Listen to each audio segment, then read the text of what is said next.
Ahora sí, llega el momento de repasar los números de este miércoles 12 de marzo de 2025. Vamos con el primero de ellos y es que 408 personas atravesaron, según las estadísticas del gobierno panameño, el tapón del Darién, que, como sabemos, es esta selva muy compleja, muy peligrosa, que es el único paso terrestre irregular entre entre Colombia y Panamá. Y el lapsus con México tiene que ver con que es el camino que hacen todos los migrantes que parten desde Sudamérica, que terminan en México para, a través de México, ingresar a la frontera sur de los Estados Unidos y entrar a Estados Unidos. ¿Sabes qué significa 408 personas? Es un 99% menos de los que cruzaron en febrero de 2024, cuando habían sido más de 37.000 quienes atravesaron. Bueno, esto es parte del tremendo impacto que ha tenido Donald Trump. Por eso es que es muy particular este mandato que ya lleva 50 días, donde ha tenido algunos logros muy impresionantes en materia de seguridad, en materia migratoria y en algunas de sus estrategias vinculadas a la política exterior, lo que contrasta con la enorme inestabilidad que se está viviendo en materia económica por las dudas que genera su política económica. Pero esto tiene que ver primero con el desincentivo que hay hoy para emigrar, porque muchos están viendo que es muy difícil entrar a Estados Unidos y que si entras lo más probable es que te agarren y te deporten, a diferencia de antes, cuando sabías que ibas a tener muchas formas de lograr ingresar y quedarte. Pero en segundo lugar tiene que ver con la enorme presión que está ejerciendo sobre los gobiernos, el de México y el de Panamá en este caso, que también ha reforzado los controles. Bueno, de hecho, y esto lo agrego como un asterisco, hay muchos reportes de caídas drásticas en las acciones y en las actividades del narcotráfico en México, porque, presionado ahora por Trump, el gobierno mexicano está decidiendo que haya mucha más acción por parte de las Fuerzas Armadas de la que había antes. Bueno, se ve que bajo presión a veces algunas personas actúan mejor. Segundo número del día. Dato económico justamente de los Estados Unidos, que es celebrado por la Casa Blanca porque es el 2,8% de inflación que hace un rato nada más se confirmó para el mes de febrero. Estamos hablando de inflación interanual. ¿Por qué se celebra este dato? Aunque esté por encima de ese 2% al que aspira la Reserva Federal. Porque es el primer mes que marca una tendencia a la baja después de 5 meses consecutivos donde la inflación venía creciendo.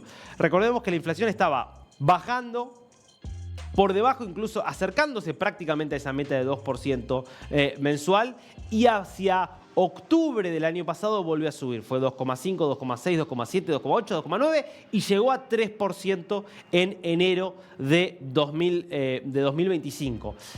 Bueno, este es el primer número ya con Trump en la presidencia y tiene que ver sobre todo con una baja de los combustibles y también con una baja de los huevos, un tema que había sido muy preocupante en Estados Unidos por la gripe aviar, que había generado una disparada muy fuerte en el precio. Nos metemos ahora con las caras de este miércoles. Y la primera es la de Luis Montenegro, el ya saliente primer ministro de Portugal, porque ayer fue destituido a través de una moción de censura. Quedó en realidad virtualmente ya como un mero primer ministro encargado que no va a poder completar su cargo porque después de que se rompiera la coalición que lo sostenía en el gobierno, fue a una moción de censura en el Parlamento para ver si lograba a último momento conseguir el apoyo necesario para sobrevivir en el cargo. No consiguió el respaldo suficiente, con lo cual debe renunciar y ya oficialmente renunció, por más que continuará en funciones hasta que se elija a un nuevo primer ministro, lo que ya es prácticamente un hecho. Va a requerir ir nuevamente a elecciones. Recordemos que Montenegro lleva menos de un año en el cargo.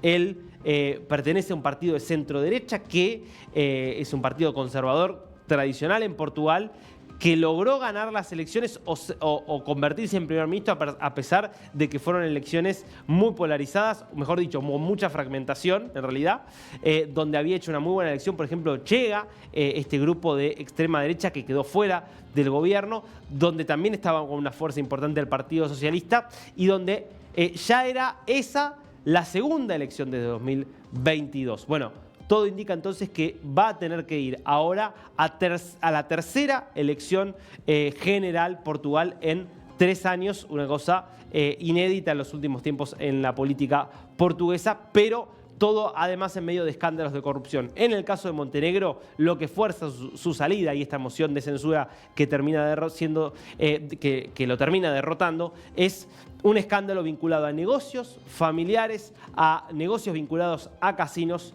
que nunca pudo aclarar del todo. Nos metemos ahora con la segunda cara del día y es la de Omer Benkert, rehén israelí liberado en el último intercambio de rehenes por prisioneros que se realizó durante lo que fueron los más de 40 días de cese del fuego con Hamás, que habló por primera vez después de haber sido liberado. Estuvo 505 días en Gaza, secuestrados por los terroristas, y dio algunos detalles de el nivel de tortura al que era sometido. Por ejemplo, cuando no conseguía jamás lo que pretendía en la mesa de negociación con Israel.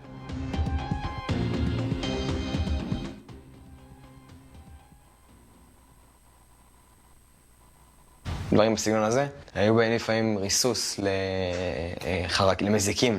אז להגיע עם ריסוס כזה, פשוט להגיד, לך לסוף החדר, ולהשפריץ עליך, לפנים, לגוף, ועל הכלים שלך, מראש שיניים. יהודי, ישראלי, בתחתונים, על טרק בלב עזה, ולבנים, ומוטות, ולומים, וכל מה שאפשר. ילדים ל3, על הכתפיים של אבא שלהם, מרביצים לך. כבר הרבה יותר גרוע מצינוק. מסתכל על זה, אתה אומר, לא מאמין, כי התחננתי בפניהם שלא יעבירו אותי לשם. פתאום עוברים איזה 2 במנהרה ופשוט גומרים אותך במכות עם כל מה שהם יכולים, בין אם זה כאילו דופקים לך את הקנה על הרגליים, פשוט פיצוצים לפנים, בעיטות לכל מקום. כל אגרוף אתה מאבד הכרה, והשני מעיר אותך. זה היה יום הולדת שלי. קיבלתי מכות באותו יום, זה היה מתנת יום הולדת שלי. זה היה יום שקיבלתי בולום לראש. נפתחה הדלת והוא העיר אותי. באמוק מוחלט ואגרסיות מטורפות. השפיל אותי, הקע אותי, הגיע עם מוט ברזל. אתה בוכה? בטח, המון. ובירכתי את עצמי. קודם כל לעבור את זה ולהצליח את זה. פשוט איחלתי את עצמי ליום הולדת הבא. אפילו לא איחלתי את עצמי להיות בבית לדעתי. היה פשוט לא לקבל מכות. יום אחד נכנס מישהו, אמרנו לו להסתובב. בתוך כדי מתחיל לעשות פסוקים מהקוראן, מתחיל להתפלל ממש. אז זה מה שאמרנו, אתם יודעים מה אני עושה עכשיו? אני מתקין פה פצצה. כלומר, אם מישהו ינסה לבוא להוציא אתכם מפה, אז כולנו נמות. גם מתחיל להגיד לנו, אתם תלכו לגיהנום, אנחנו נלך לגן עדן, לנו לא אכפת למות. Muchas cosas, son muchas cosas las que deja este testimonio de Omer Benkert. Creo que de los más impactantes de aquellos que salieron por la crudeza y la asombrosa tranquilidad con la que él logra transmitir ese infierno que estuvo viviendo.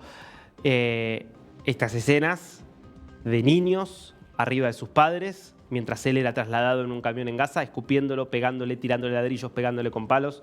Niños y padres, no terroristas, ciudadanos queriendo destruirlo, humillarlo.